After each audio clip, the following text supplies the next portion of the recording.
Mesdames, Messieurs les ambassadeurs, Mesdames, Messieurs, je suis très heureux aujourd'hui de recevoir le président Kais Saied. Nous nous sommes parlé souvent au téléphone, longuement, et il s'agit de notre première rencontre et je veux le remercier ainsi que sa délégation d'avoir accepté notre invitation et d'être aujourd'hui présent à Paris. Sa visite est le témoignage de l'amitié indéfectible qui lie la France et la Tunisie. Elle résulte de l'histoire, des affinités profondes que nous avons, des liens humains qui sont les nôtres, de la culture qui nous rassemble. Et je sais, Monsieur le Président, combien vous y êtes attaché. Notre histoire culturelle, intellectuelle, qu'elle soit philosophique ou juridique. Et nous l'avons ensemble reconvoquée dans notre discussion. Et cette visite est celle qui marque en France une nouvelle étape de la vie de la nation après la phase la plus aiguë de la crise de Covid-19 et nous avons eu l'occasion de nous entretenir dans les premiers jours lorsque cette crise a aussi touché votre pays. Et je veux ici vous redire toute notre solidarité, notre soutien. Et nous avons ensemble évoqué plusieurs projets de coopération très concrets en la matière pour nous tenir aux côtés de la Tunisie et du peuple tunisien. Et je veux ici vraiment dire toute notre admiration et notre respect pour la détermination avec laquelle vous avez agi, avec laquelle votre peuple a tenu dans cette phase, et la volonté qui est la nôtre d'agir ensemble. La France, avec plusieurs autres pays, a pu lancer cette initiative dite ACTA pour se battre, pour faciliter l'accès à des traitements, à des tests, mais aussi à des vaccins le jour où ils seront trouvés. Et c'est aussi dans ce partenariat, au-delà du lien bilatéral, que nos liens se nouent. Je veux rendre ici hommage au président Kais Saied, homme de droit, intègre et dévoué au peuple tunisien. À travers lui, je rends aussi hommage à la Tunisie démocratique et aux Tunisiens qui font vivre aujourd'hui les idéaux de justice et de liberté qui ont inspiré la révolution de 2011. Je veux leur dire toute mon estime et ma confiance pour poursuivre dans la voie de l'unité, de l'indépendance, de la souveraineté qu'ils ont choisie pour eux-mêmes. Je sais que ça nécessite beaucoup de courage et de détermination et nous sommes à vos côtés. À vos côtés, nous l'avons évoqué par plusieurs projets. La France continuera en effet d'apporter tout son soutien à la Tunisie dans le domaine de la santé, avec la formation de soignants, la construction et la modernisation d'infrastructures comme les hôpitaux de Gafsa et de Sidi Bouzid. Elle sera là aussi pour soutenir l'activité économique et j'ai indiqué au président Saied que la France accorderait un nouveau prêt de 350 millions d'euros à la Tunisie dans le cadre des engagements que nous avons pris à hauteur de 1,7 milliard d'euros jusqu'en 2022 pour agir dans les secteurs prioritaires de la santé, de la formation, de l'emploi des jeunes. Nous avons aussi évoqué plusieurs autres projets et perspectives dans le cadre desquels la coopération entre nos deux pays peut trouver toute sa place et qui sont au cœur du projet pour la jeunesse et l'économie tunisienne. Nous avons également évoqué ensemble la situation régionale et les risques liés au plus récent développement de la crise libyenne. La France et la Tunisie demandent ensemble que les belligérants cessent le feu et tiennent leur engagement de reprendre la négociation engagée dans le cadre des Nations Unies en vue de restaurer la sécurité de tous, de procéder à la réunification des institutions libyennes et d'engager la reconstruction au bénéfice de tous les Libyens. C'est la position que nous avons constamment tenue l'un l'autre et dans laquelle, je crois pouvoir le dire, votre engagement est important. C'est un chemin difficile qui nécessite que chacun fasse preuve de responsabilité, que cessent les ingérences étrangères, les actes unilatéraux de ceux qui prétendent gagner de nouvelles positions à la faveur de la guerre. J'ai déjà eu l'occasion de le dire très clairement au président Erdogan. Je considère aujourd'hui que la Turquie joue en Libye un jeu dangereux et contrevient à tous ses engagements pris lors de la conférence de Berlin. C'est le même discours que j'ai tenu cet après-midi lors de l'échange que j'ai pu avoir avec le président Trump, car il en va de l'intérêt de la Libye, de ses voisins, de toute la région, mais également de l'Europe. La Tunisie siège cette année au Conseil de sécurité des Nations Unies et je sais le souci particulier que vous avez, cher Président, en la matière, afin d'exercer pleinement votre mandat. Là encore, nous agirons ensemble. Et je sais aussi votre engagement, cher Président, pour que le 18e sommet de la francophonie, qui se tiendra en Tunisie en 2021, soit un grand moment de célébration de notre patrimoine commun, celui de la langue française, d'affirmation de nos valeurs communes et d'engagement à relever ensemble les grands défis d'aujourd'hui. Et je vous souhaite beaucoup de courage pour l'organisation de cet événement. Nous serons là aussi à vos côtés, en soutien, avec l'Organisation internationale de la francophonie. Voilà ce que je souhaitais dire à l'issue de nos entretiens et avant que nous rejoignions nos invités, et après que vous ayez pris la parole, cher Président, vous redire l'amitié. L'amitié de tout le peuple français pour le peuple tunisien, pour beaucoup de destins croisés qui la nourrissent, et la reconnaissance de vous avoir ce soir à Paris parmi nous. Merci, cher Président. Merci, Monsieur le Président. Monsieur le Président a parlé en langue française. J'ai fait toutes mes études en langue française. Mais aujourd'hui, parce que les Tunisiens me suivent partout, je vais vous parler en arabe, ma langue maternelle. Peut-être je corrigerai un certain nombre de concepts ou de traductions parce que j'ai toujours aimé la sémantique juridique. J'ai fait pratiquement une vingtaine d'années sur les origines des mots, des concepts, et ça m'a énormément enrichi. Monsieur le Président de la République française, Excellences, Mesdames et Messieurs, de Tunis et de France et d'autres pays, j'avais visité Paris il y a plus de 3 décennies. Sans compter les visites que j'ai effectuées dans de nombreuses autres villes françaises. Lorsque ces villes ont accueilli un certain nombre de conférences, et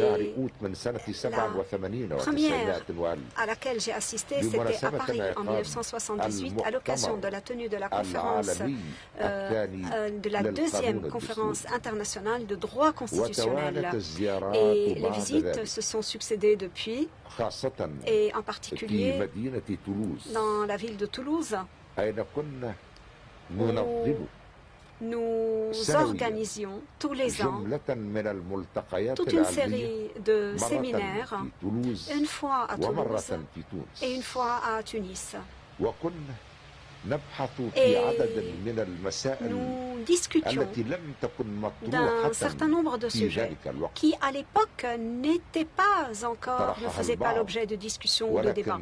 Elles avaient été soulevées par quelques-uns, mais je me souviens que de très nombreux nouveaux concepts sont sortis de ces rencontres régulières et solides avec nos collègues et homologues des universités françaises. Je me souviens toujours de ce que Georges Vedel avait dit.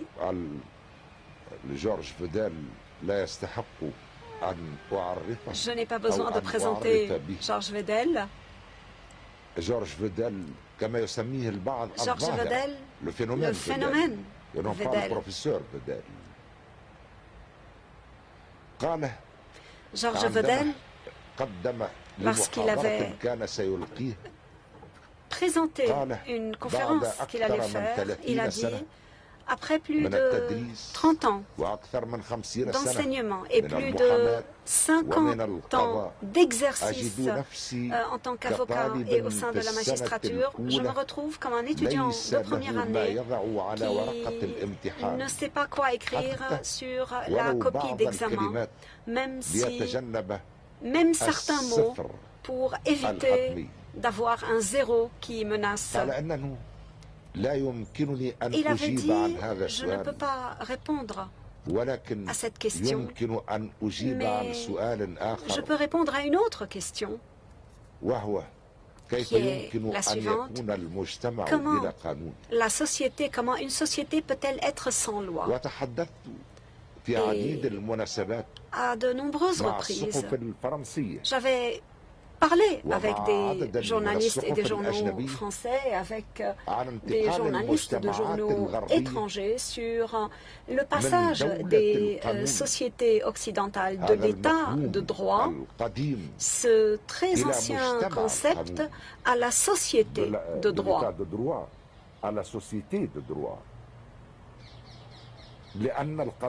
Parce que le droit naît de la volonté du citoyen.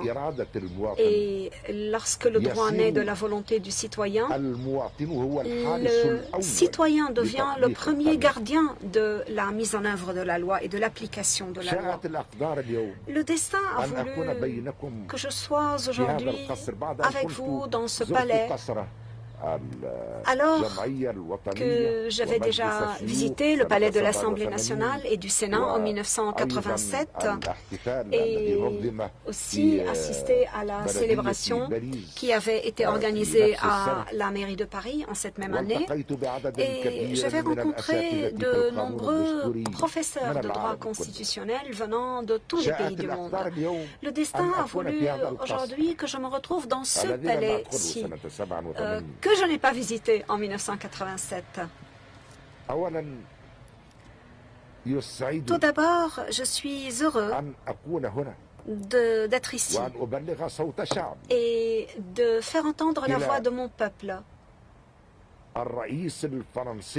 devant le président français qui a bien compris cette époque. Je ne dis pas cela parce que je me trouve à l'Élysée aujourd'hui, mais lors de notre dernière conversation téléphonique, nous avions parlé d'un certain nombre d'idées qu'il avait proposées et de ce dialogue auquel il a appelé. Les peuples, aujourd'hui, grâce aux réseaux sociaux, partagent quasiment les mêmes rêves, les mêmes souffrances, partagent les mêmes valeurs, les mêmes aspirations. Les dirigeants, tous les dirigeants, partout dans le monde, doivent être conscients de ces changements historiques profonds. Et je crois que le président de la République française est tout à fait conscient de cette nouvelle étape que le monde vit aujourd'hui, parce que je lis ses déclarations, je lis ses livres, je lis les livres qu'il lit.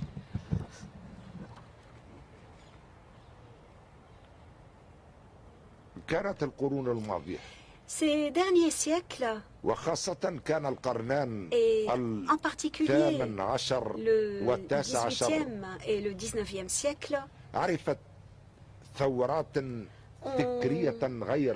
vu des révolutions intellectuelles que l'humanité n'avait jamais connues. Et avec le président de la République, nous avions abordé certaines de ces idées nées ces siècles derniers. Cependant, le XXe siècle, tout en se distinguant par les découvertes scientifiques,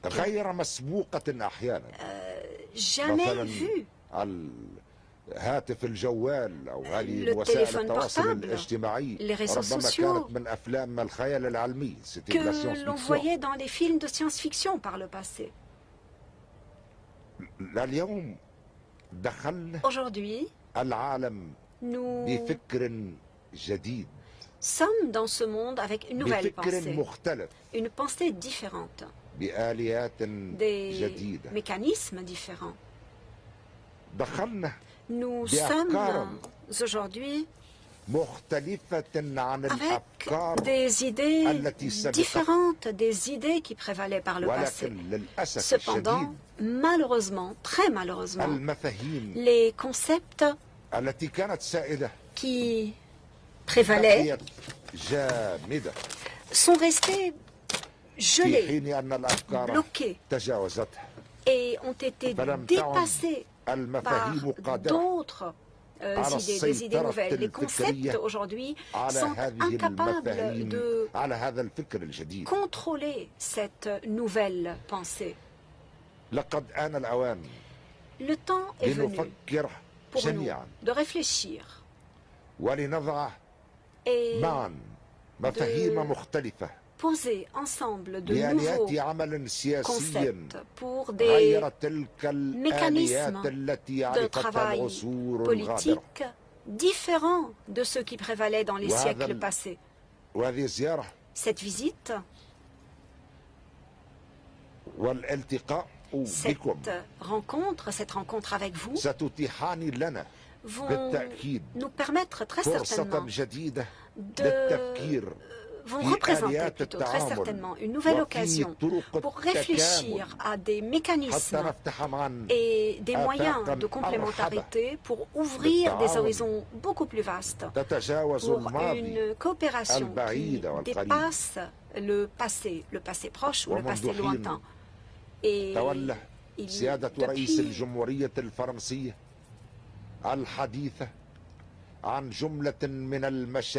il y a quelques instants, le président de la République française a abordé un certain nombre de projets et je prie Dieu qu'il m'aide à les mettre en œuvre.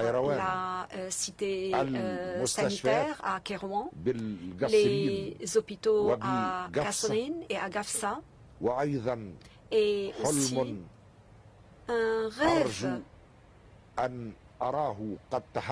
que j'espère voir se réaliser, un chemin de fer, donc une ligne de TGV qui relie Bizerte tout au nord jusqu'à l'extrême sud de la Tunisie. Merci au président de la République française pour les dispositions dont il a fait preuve pour réaliser ce qui semble aujourd'hui être un rêve pour nous. L'humanité a beaucoup souffert. Les pays ont beaucoup souffert. Nous devons soigner les blessures, attendre qu'elles guérissent. Nous devons oublier pour pouvoir construire un nouvel avenir. Ce ne sera pas facile pour certains, et certains sont en compétition pour des objectifs politiques.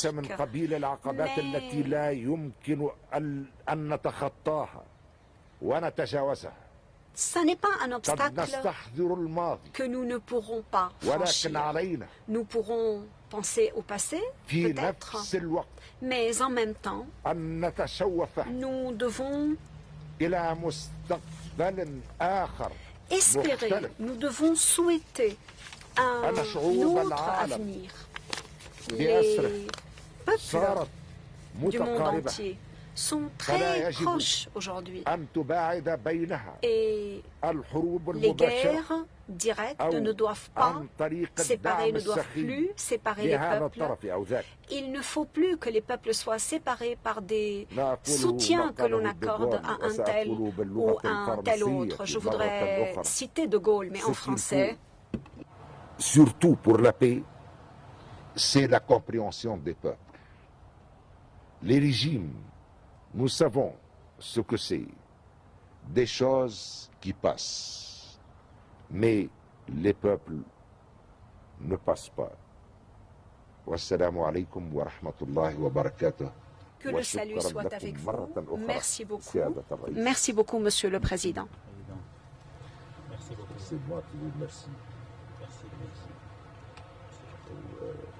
C'est pas par hasard que j'ai toujours insisté sur cette communion d'idées. Nos intérêts communs, notre destin commun. Si certains veulent revenir en arrière, ils peuvent faire marche arrière, mais ils n'avanceront jamais. Merci, Président. Je crois qu'on va répondre à deux questions maintenant. C'est ce qui est prévu avant de retrouver nos invités. هند بن علي الغريبي مؤسسة الإذاعة التونسية. أتوجه بسؤالي إلى الرئيسين قيس سعيد وإيمانويل ماكرون. تقدمت تونس وفرنسا بمشروع قرار Tunis et la France ont présenté au Conseil de sécurité un projet de résolution commun pour trouver une solution internationale aux implications et conséquences du Covid-19. Comment est-ce que cette visite présidentielle peut représenter une opportunité pour pousser en vue de l'adoption du projet de résolution au sein du Conseil de sécurité dans le cadre d'une nouvelle approche des relations internationales? Merci.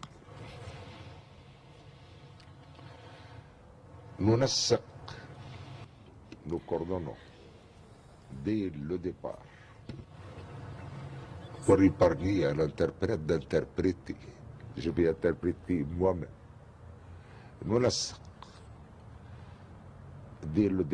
ننسق منذ البداية لتمرير مشروع هذا القرار من قبل مجلس الأمن. بادرت بهذا القرار وتم الدعم من قبل فرنسا وما نرجوه أن نتجاوز الخلافات بين بلدين حتى لا يتم إجهاض هذا المشروع. وقد لعبت فرنسا في تقريب وجهات النظر دورا أساسيا. Le projet de résolution que j'ai proposé s'inscrit dans le cadre des objectifs de l'Organisation des Nations Unies, la paix et la sécurité internationale. Mais la paix et la sécurité internationale ne peuvent pas être entendues stricto sensu.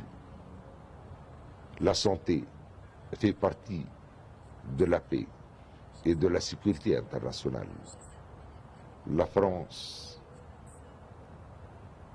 de la philosophie des Lumières, a compris que ce n'est pas une traduction fidèle, monsieur l'interprète. La France a bien compris que cette résolution, la première des annales, dans les annales de l'ONU, peut être utile non seulement à un ou deux pays, mais à l'humanité tout entière.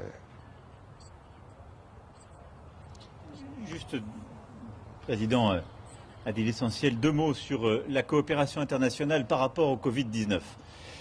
D'abord, nous avons initié un travail entre l'Europe, l'Afrique et plus largement le G20 et le continent africain pour faire face au Covid. C'est l'initiative ACTA que j'ai évoquée. Elle est importante parce qu'elle inclut l'Organisation mondiale de la santé et donc une instance onusienne pour faire face à ce défi de manière très concrète. À côté de ça, le Président l'a évoqué en creux, il y a l'opposition sino-américaine qui vient en effet aujourd'hui prendre en otage quelque peu le bon fonctionnement de l'Organisation mondiale de la santé et de nos instances. Je crois qu'il est de notre devoir d'abord de tirer un bilan légitime, transparent de ce qui a été bien fait et mal fait collectivement durant cette période. C'est ce que d'ailleurs l'Europe a poussé lors de l'Assemblée mondiale de la santé il y a quelques semaines, avec un projet de résolution qui a été largement adopté, qui a enclenché un processus qui va permettre de la transparence et la volonté que nous poussons l'un et l'autre au sein du Conseil de sécurité des Nations Unies et des résolutions à venir, c'est de poursuivre ce travail. Et donc d'éviter que la communauté internationale ne se divise et ne se fracture sur ce sujet, mais plutôt coopère pour qu'il y ait plus de transparence, pour mettre en place ce que nous appelons de nos voeux, c'est-à-dire un mécanisme d'alerte précoce s'il y avait une réplique, qui permette aux pays de mieux réagir les uns avec les autres, et des mécanismes concrets de coopération comme ACTA.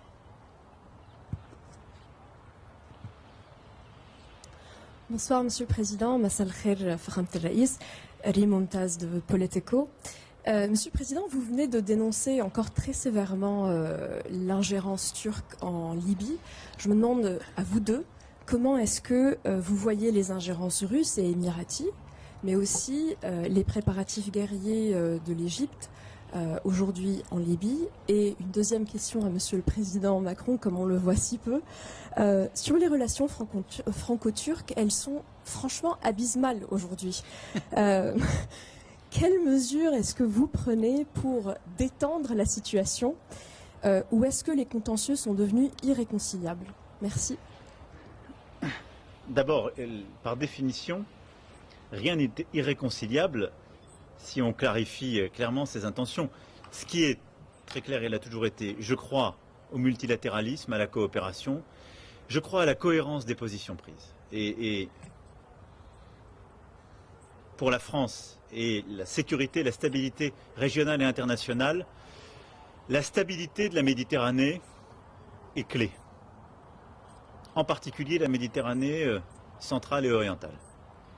Aujourd'hui, ce qu'il s'y passe lorsque la Turquie signe les alliances qu'elle a signées avec le gouvernement d'entente nationale, en contrevenant à toutes les règles et à toutes les légalités internationales et bafouant les intérêts de plusieurs États européens. Ce qui se passe lorsque la Turquie ne respecte pas la souveraineté territoriale de Chypre, entre autres. Ce qui se passe lorsque la Turquie mène la politique qu'elle conduit aujourd'hui en Libye n'est pas compatible ni avec la légalité internationale, ni avec ce qui est en droit d'attendre d'un membre de l'OTAN, ni avec les objectifs qui sont les nôtres en tant qu'Européens, et je dirais en tant que riverains de la Méditerranée. Donc simplement, il faut que les positions soient clarifiées, et après avoir eu à dénoncer le jeu syrien, je le dis très clairement, nous ne tolérerons pas aujourd'hui le rôle que mène la Turquie en Libye. Je dénonce toutes les incursions, et en effet, je considère qu'il s'agisse de la Turquie ou des unités dites Wagner, lorsqu'elles importent des djihadistes venant de Syrie, la France le condamne avec clarté. J'ai pour habitude d'être clair, vous me connaissez, donc on ne va pas commencer à faceiller. J'ai noté aussi que beaucoup de puissances qui avaient eu une action forte s'étaient retirées ces dernières semaines, suite à la conférence de Berlin. J'ai noté qu'à l'inverse, la Turquie s'était réengagée, contrairement à ce qu'elle nous avait promis. C'est un fait. Il est documenté. Et lorsque je regarde ce qui a été fait la semaine dernière sous commandement OTAN au large de la Libye, je considère que c'est inacceptable. Et je vous renvoie à mes déclarations de la fin d'année dernière sur la mort cérébrale de l'OTAN. Je considère que c'est l'une des plus belles démonstrations qui soit. Lorsqu'on a deux membres de l'OTAN qui sont amenés à être confrontés à la situation que nous avons eu à vivre, avec si peu de dénonciation, c'est intolérable. Donc voilà, je vous le dis avec beaucoup de clarté, tant que nous continuerons, membres de l'OTAN, Européens, partie prenante de ce sujet, à être faibles dans nos propos ou à manquer de clarté, nous laisserons le jeu des puissances non coopératives se faire. Je ne veux pas, dans 6 mois, 1 an, 2 ans, avoir à constater que la Libye est dans la situation de la Syrie d'aujourd'hui. Je considère que c'est notre responsabilité à l'égard des voisins que sont précisément la Tunisie, l'Égypte, et vous avez noté l'inquiétude légitime du président Sisi lorsqu'il voit des troupes arriver à sa frontière. Je pense aussi au Tchad et au Niger. Mais je considère que c'est un sujet méditerranéen et qui nous touche. Car aujourd'hui, de la Libye viennent chaque jour des femmes et des hommes qui fuient la misère, qui cherchent l'asile et qui arrivent sur le continent européen. Pensez-vous que nous pouvons longtemps laisser la Turquie importer des combattants du théâtre syrien en Libye, compte tenu de tout ce qu'on sait, et se taire ou considérer que ce ne serait pas diplomatiquement correct de ne pas dire et combattre, je vous le dis avec beaucoup de clarté. Donc je suis d'une sévérité extrême avec aujourd'hui le comportement de la Turquie qui est inacceptable.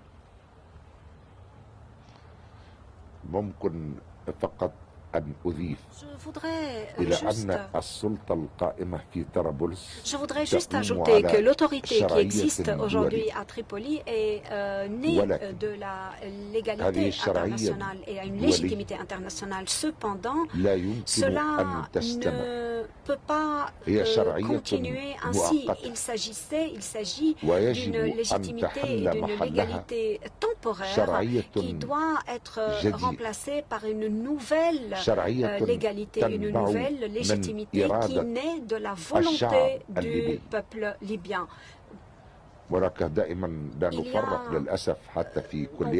Malheureusement, même dans les facultés de droit, parfois, et y compris en Tunisie dernièrement, illégitimité. Ce sont deux concepts différents. La légitimité doit être la nouvelle source de la légalité. La situation très claire, il faut organiser.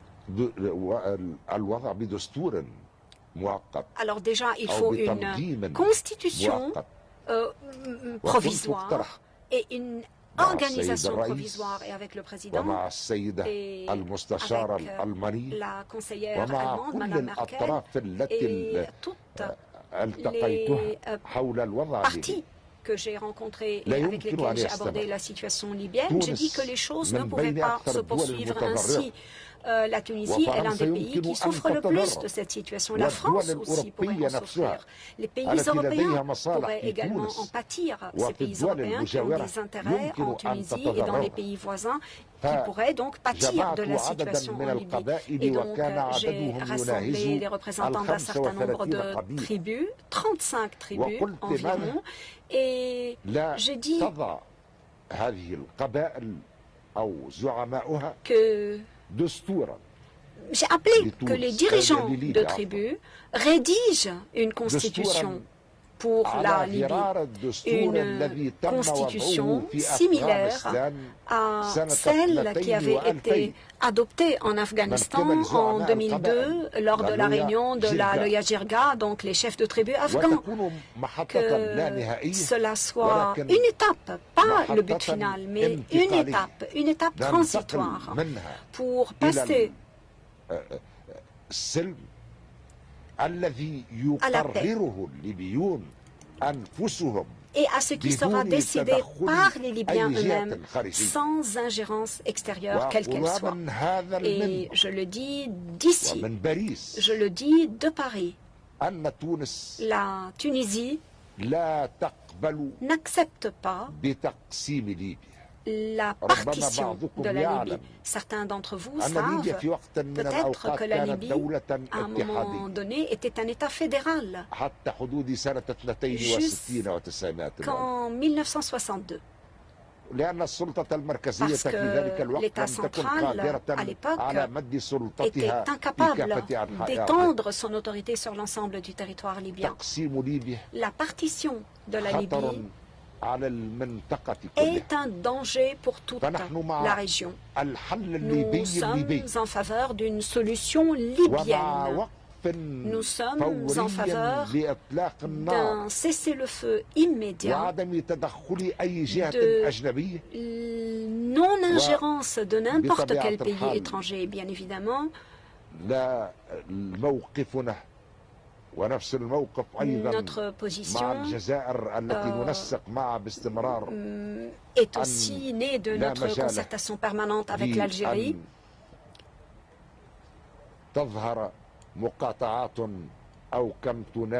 ne peut pas accepter qu'apparaissent des provinces ou des cantons et que chacun se taille une région ou un canton. Si nous permettons au peuple libyen d'assumer son autonomie, et il peut très bien le faire tout seul, si nous créons les circonstances qui permettront au peuple libyen de sortir de cette situation pour aller vers une nouvelle situation, alors Et alors seulement, nous aurons posé une pierre essentielle sur le chemin de la paix. Merci beaucoup. Merci, mesdames, messieurs. Merci, cher président. Merci, monsieur le président. Merci.